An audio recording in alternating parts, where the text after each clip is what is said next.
What up with it? It's your boy Riggy Marz, man. Yo, today, the storyline for today.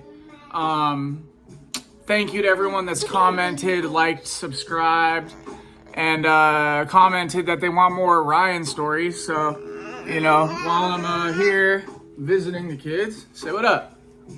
That's Ryan's twin right there. Look at the camera. I'm gonna tell a little story about Ryan, man. I don't know what year this was. I think it was like, he was fighting with Kayla at the time. I don't know if they were still together. I was making a trip up to Humboldt County, right, to go pick up some packs. At that time, I was selling hella acid. Like, I had it by the thousands, you know what I mean? I was selling vials for like $200, $250 a piece. A vial is 100 hits of liquid. I'm the one that, low-key, man, I mean, it's not hard to come up with, but I'm pretty sure I put Ryan up on game with like the putting just alcohol or water in the little ice drops bottles, you know, and sell his fake acid, but whatever. I'm not going to take credit for it. I did put him up on game with the selling peanuts to crackheads thing and Tic Tacs. Tic Tacs work better, man, the white ones. So I'm driving up to Humboldt with my ex. We'll call her, y'all know her. On the first interview I did with Ryan, she's the blonde in the photo. That's my ex. So her and I were driving up through Santa Barbara.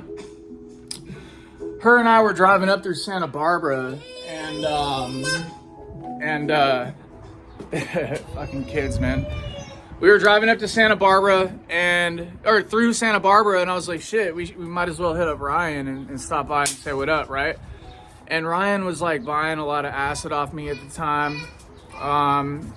And, you know, probably supplying like all of Santa Barbara with that shit. I hit up Ryan, I'm like, hey fool, I'm gonna be in Santa Barbara in like an hour and a half. Where are you at? And he goes, dude, I don't know what's going on, bro, but I just got in a fight and I'm bleeding and I beat the dog shit out this guy. You gotta come pick me up. Now, I am like known for like getting Ryan out of sticky situations, right?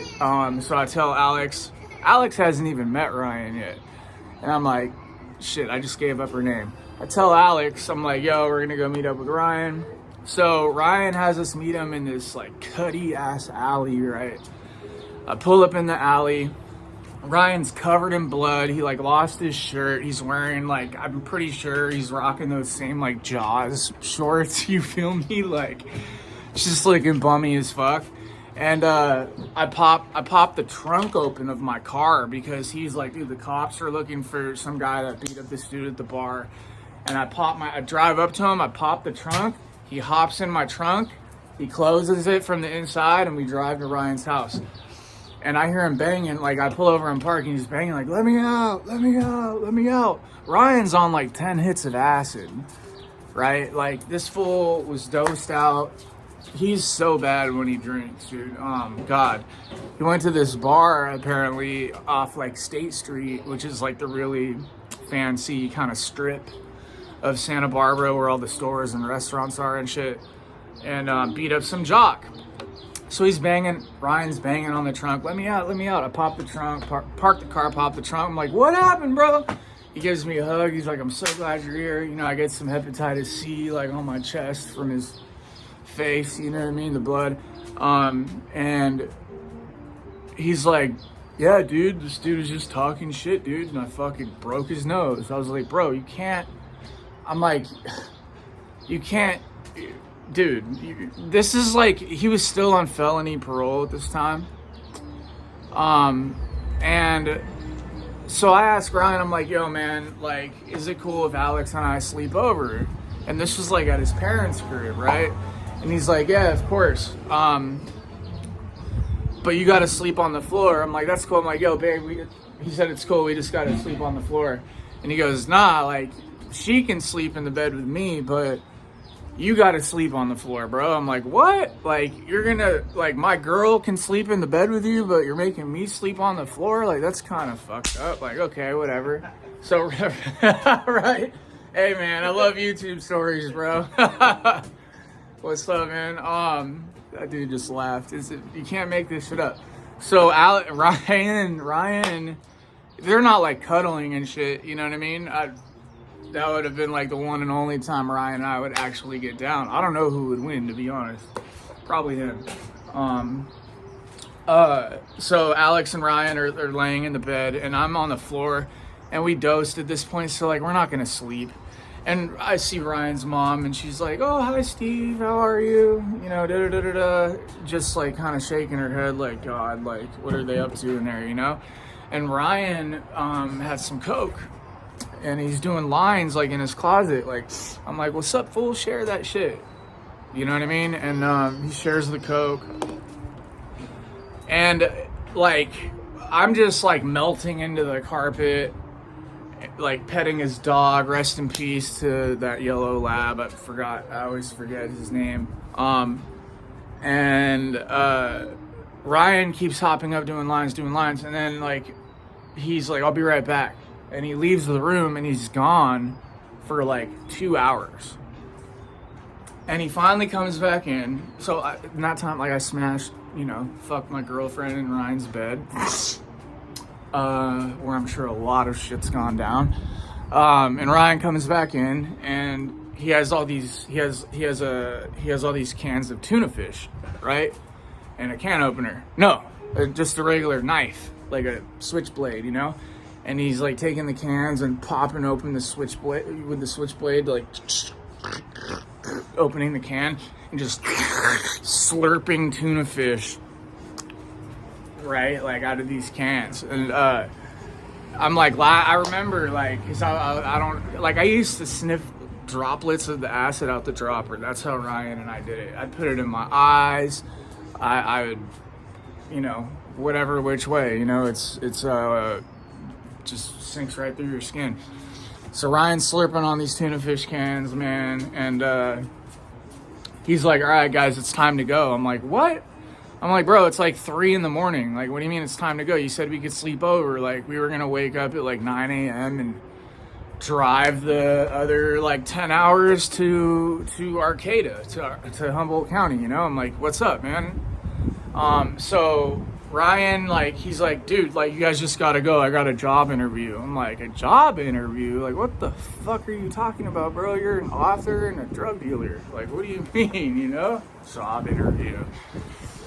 And he kicked us out. So, like, and this was the last time I saw him before he went to, because shortly after that, he was trying to come up to Humboldt to run from the law. This is like when he got busted and had to go back to prison the second time. So I remember it clearly, man. It was 3 o'clock in the morning. It was dark as night.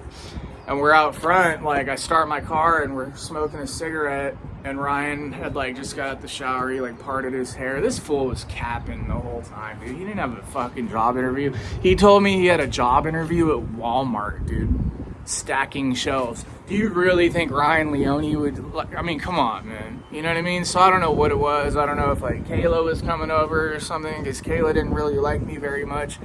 Kayla was a fucking bitch.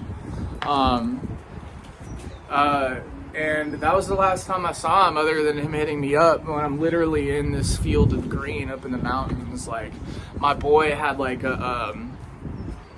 there's little to no reception there, but he had like one of those kind of big ass like walkie-talkie like phones with the wire, the ones that we'd have out in like the middle of nowhere at Moon Tribe or like Desert Raves or whatever to get signal.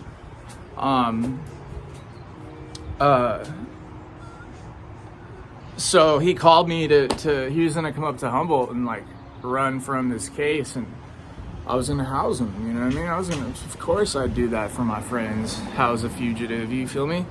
But he never came up, and then I didn't see him again after that until he got out and he was living back in LA, man. And I was sober. I got sober in 2018, so this must have been like 2017. 2017. So I got clean in 2018, and I had about 9 months, and I get a phone call like, "What's up, bro? Like, I just got out. Like, thanks for writing me, man. Like, da da da da. Man, you were only doing a year, bro. Like, I'm not finna write you every day. You know what I mean? I did put some money on his books and shit. And that was the last time I had seen him. Was that Santa Barbara mayhem where he smashed that jock high on acid and slept in bed with my girlfriend and kicked me out to sleep on the floor. You know, I'm gonna be writing down bullet points because it was so, the majority of his and my relationship was on drugs. So I'm gonna make bullet points and kind of be all over the place with it, but I will tell more Ryan Leone stories. There's plenty of them. I gotta go watch the kids. Palabra.